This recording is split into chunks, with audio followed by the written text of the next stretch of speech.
నిన్న P4 కార్యక్రమం జరిగింది. దాంతో మేము మా బోటి వాళ్ళం కానీ కృష్ణరాజు గారు లాంటి వాళ్ళం కానీ పెద్ద పెద్ద ధనికులంతా వాళ్ళ ఆస్తుల్లో వాటాలు పొందుతారో ఏదో అనుకుంటే అదేదో మామూలు విద్యను అభ్యసించే వాళ్ళకి ఎవరైనా మానేసిన వాళ్ళకి సాయం చేయటం మామూలు ఆల్రెడీ జరుగుతున్నాయి. నాకు తెలిసి పెనమలూరులో ఒక సంఘం వాళ్ళు 100 మంది స్టూడెంట్స్ని, అనాథలైన వాళ్ళని లేదా పేదలని పేద విద్యార్థులను తీసుకొచ్చి చదివిస్తున్నారు. అదేదో కొత్త విషయంలాగా నిన్న ప్రచారం చేశారు. పైగా సభ నుంచి వెళ్ళిపోతుంటే వాళ్ళందరినీ కోప్పడుతున్నాడు చంద్రబాబు గారు. బడుగులు బలహీనులు చెప్పినా కూడా ఆలోచించరు. దీని మీద వెళ్ళడానికి ముందుగా ఒక చిన్న విషయం, ఇంపార్టెంట్ విషయం ఏంటంటే ఆధ్యాత్మిక క్షేత్రం అపవిత్రం, నిత్యం తిరుమలలో ప్రత్యక్షమవుతున్న మద్యం, చెలరేగిపోతున్న మందుబాబులు. శేఖర్ గారు చెప్పండి, ఏమిటి ఈ మరి సనాతని ఏమైపోయారు, చంద్రబాబు గారి ఆధ్యాత్మిక ఇదేమైపోయింది, హిందూ ధర్మం రక్షణ ఏమైపోయింది, తిరుమలలో ఇన్ని అరాచకాలు జరుగుతున్నా, అపవిత్ర కార్యక్రమాలు జరుగుతున్నా ఎవరు స్పందించట్లేదు, మీకేమనిపిస్తోంది?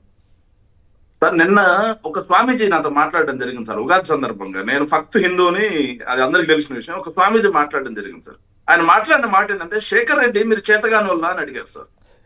అదేం సార్ ఆ మాట అంటారు అని అడిగాను. స్వామి ఏం ఆ మాట? మీరు అధికారంలోకి రాగానే ఏదైతే ఫారెస్ట్ కు సంబంధించినటువంటి కెమెరాను చూపించి సిలువ అని చెప్పి ప్రచారం చేశారు. అలిపిరి దగ్గర చెకింగ్ లో భాగంగా అలిపిరి దగ్గర మందు పట్టుకుంటే తిరుమల మొత్తం మద్యం మయమైందని చెప్పారు. ఇది చెకింగ్ లో పట్టుకుంటే సార్ కింద ఆపేస్తే. అదే విధంగా ఏదైతే లడ్డూలో ఏదైతే నెయ్యి ఉందో, నెయ్యి బాగలేదు అని చెప్పి వెనక్కి పంపించేస్తే దాన్ని కలిపేశారు అని చెప్పేసి మీ మీద ప్రచారం చేసి మిమ్మల్ని హిందూ ద్రోహులుగా చిత్రీకరించి మరి అధికారంలోకి వచ్చారు. అధికారంలోకి వచ్చిన తర్వాత దుర్గగుడి పులిహారాలయేమో మేకులు దొరుకుతా ఉన్నాయి, దుర్గగుడి పులిహారాలో రాళ్ళు దొరుకుతా ఉన్నాయి. తిరుమలలో చూస్తే లడ్డూ క్వాలిటీ నిజం సార్. ఇది లడ్డూ క్వాలిటీ మొన్న మా ఫ్రెండ్ బర్త్డే సందర్భంగా నేను తెప్పించాను సార్. పెద్ద లడ్డూ క్వాలిటీ అధ్వాన్నంగా తయారైంది.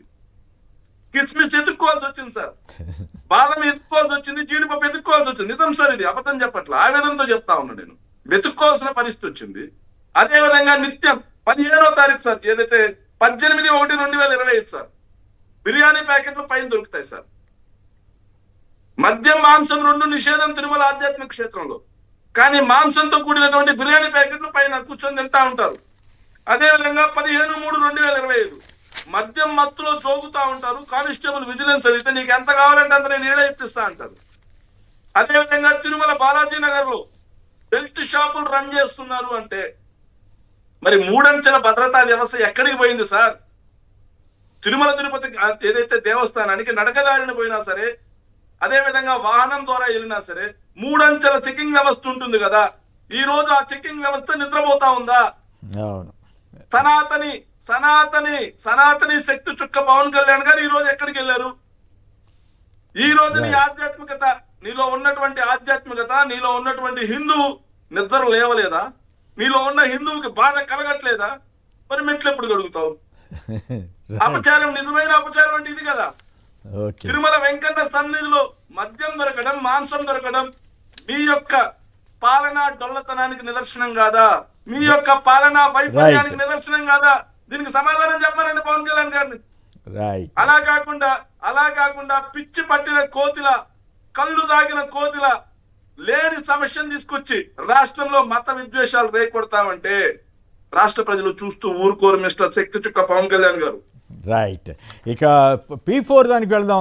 కృష్ణరాజు గారు మీకేమనిపించింది? P4 అంటే ఇప్పుడు పెద్ద పెద్ద వాళ్ళు సంపదలు ఉన్నాయి కదా, సంపద సంపాదించుకున్నారు కదా, వాళ్ళందరూ వాటా ఇస్తారనుకున్నారా? అట్లాగే ఈ లేదు ఎవరో ఒకళ్ళని దత్తత తీసుకుని, దత్తత అంటే చదువు చెప్పించడం ఇట్లాంటివి అనుకున్నారా? ఇదంతా మళ్ళీ ఒకళ్ళొకళ్ళు పొగుడుకోవడం. చంద్రబాబు గారు పవన్ కళ్యాణ్ గారు చంద్రబాబు గారిని పారిశ్రామికవేత్తలు చంద్రబాబు గారు, ఈ నలుగురు పొగుడుకోవడం కోసం ఇంత పెద్ద కార్యక్రమం పెట్టాలా? జనం వెళ్ళిపోతుంటే వాళ్ళని తిట్టడం ఏంటి?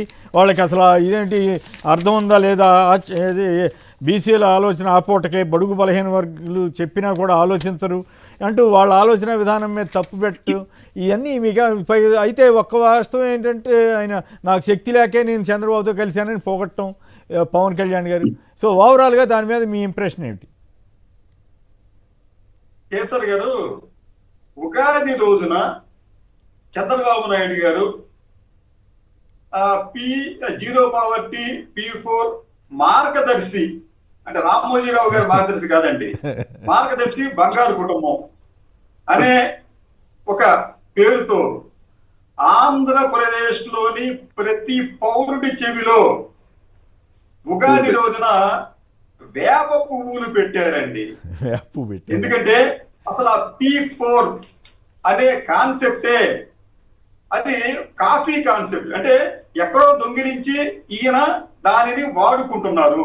మామూలుగా ఆయన చెప్పిన ఇదేంటంటే public private peoples participation 4Ps అని చెప్పి చంద్రబాబు నాయుడు చెప్పి ఆయన ఏమంటాడంటే, నేను అనేక రాత్రులు దీర్ఘంగా ఆలోచించి ఈ కాన్సెప్ట్ కనిపెట్టాను, ఇప్పటి వరకు దీని గురించి ఎవరు ఆలోచించలేదు అని చెప్పి ఆయన చెప్పారండి. కానీ నిజానికి మీకు దాదాపు 5 ఏళ్ల క్రితం ఇదే కాన్సెప్ట్ ని కాన్ఫెడరేషన్ ఆఫ్ ఇండియన్ ఇండస్ట్రీస్ అలాగే ప్రైస్ వాటర్ హౌస్ కూపర్స్ అనే ఈ 2 సంస్థలు కూడా ఈ 4P విధానాన్ని ఒక నివేదిక రూపంలో వాళ్ళు అమలు చేసి దాన్ని ఇవ్వడమే కాకుండా దాన్ని అమలు చేశారు. ఎట్లాగండి, విన్నింగ్ ఇన్ కొలాబరేషన్ అనే ఒక నివేదిక, దాని పేరు విన్నింగ్ ఇన్ కొలాబరేషన్ పేరుతో ఒక నివేదిక ఇచ్చారు. దానిని వారు విజయవంతంగా ఈ హెల్త్ కేర్ సెక్టర్ ఉపయోగించారండి. ఆ తర్వాతకు వచ్చేటప్పటికి మీకు పబ్లిక్ ప్రైవేట్ ఫిలంథ్రోపిక్ పార్టిసిపేషన్ అంటే దాతల సహకారం, ప్రజలు వీళ్ళందరి సహకారంతో 4Ps. దీంతో పేదలకు సహాయం చేసే విధానం అనేది అనేక దేశాల్లో ఉంది, భారతదేశంలో కూడా ఉంది. ఇదే సిస్టమ్ తో, ఈ 4P సిస్టమ్ తో ఇప్పటికే మీకు వారెన్ బఫెట్ మన ఇండియాకి వచ్చినప్పటికీ, శివన్ ఆడార్, అజీం ప్రేమ్జీ, ముఖేష్ అంబానీ, కుమార మంగళం బిర్లా ఇటువంటి వాళ్ళు ఎప్పటి నుంచో దీనిని అమలు చేస్తున్నారు. కానీ చంద్రబాబు నాయుడు గారు ఏంటంటే ఒక ప్రహాసనంతో ఇది నేను చాలా అనేక రాత్రులు దీర్ఘంగా ఆలోచించి దీన్ని నేను కనిపెట్టానని చెప్పి అంటున్నారండి.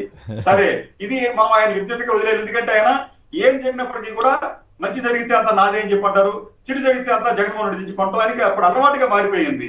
నిన్న కూడా ఆయన హైదరాబాద్ నాదే అని చెప్పి అన్నాడు. ఆయన హైదరాబాద్ నేనే డెవలప్ చేశానని చెప్పి అన్నాడు. అయితే మొన్న ఏమంటాడంటే ఆయన తెలంగాణలో తెలుగుదేశం పార్టీ సభ్యత్వం నమోదు చేస్తే 1,75,000 మంది అయ్యారంట. అన్ని కోట్ల మంది జనాభా ఉంటే 1,75,000 మంది సభ్యులుగా నమోదు కావడం ఏంటి? ఆయన మరి అంతా అది హైదరాబాద్ నిర్మించి డెవలప్ చేస్తే అదొక అంశం అండి. తర్వాత నిన్న జరిగిన ఒక ప్రహాసన ఏమిటంటే, వాళ్ళు చెప్పేదాని ప్రకారం ఒక ఫ్యామిలీని తీసుకొచ్చారండి అక్కడికి, ఆ వేదిక మీదకి. ఆ ఫ్యామిలీ ఎక్కడదంటే విజయవాడ సెంట్రల్ నియోజకవర్గం. ఆ కుటుంబ యజమాని భవన నిర్మాణ కార్మికుడు. ఆయన తీసుకొచ్చి బాబు నీ గురించి చెప్పమంటే ఆయన నాకు చెప్పాడు, నాకు రోజుకి 1200 వస్తాయండి, మావాడికి 700 వస్తుంది అని చెప్పారు. చంద్రబాబు నాయుడు గారు చెప్పారంతా లెక్క పెట్టంతా, అయితే మీకు రోజుకి 2,000 రూపాయలు వస్తుంది అన్నమాట అని చెప్పి నిర్ధారించారు ఆయన. అంటే చంద్రబాబు నాయుడు గారు ఇది విజయవాడ పశ్చిమ సెంట్రల్ నియోజకవర్గంలో ఉందండి. ఆ నియోజకవర్గంలోని ఆ కుటుంబానికి రోజుకు 2,000 రూపాయల వేతనం లభిస్తుందని చెప్పాడండి. అయితే వారంతా డైలీ వేజెస్ కాబట్టి నెలకు 20 రోజులు మాత్రమే లెక్క తీసుకుంటే వారికి నెలకు 40,000 రూపాయల ఆదాయం వస్తుంది.